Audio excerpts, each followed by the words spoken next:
air seemed heavier than usual. Her office felt both too small and too open, like the walls knew her secret.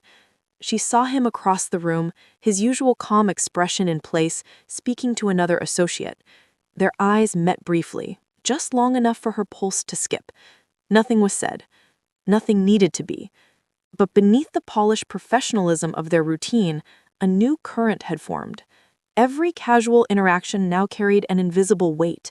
An eye gaze held a fraction too long, a smile that felt almost like a memory, a silence that seemed to hum between them.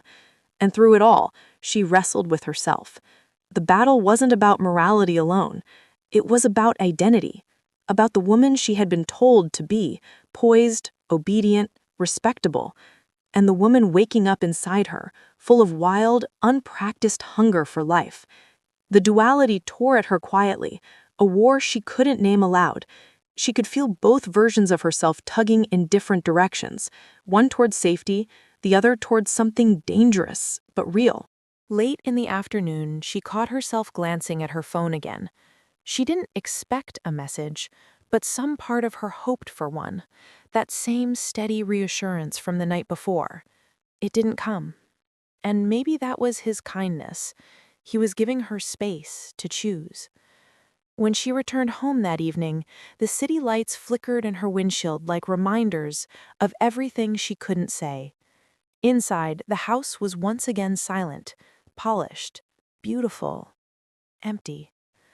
She set her phone down on the table and whispered to herself, barely audible, more confession than statement, "I'm not guilty. I'm just holding back." And maybe that was true. Maybe guilt was too small a word for what she felt. This wasn't shame. It was fear.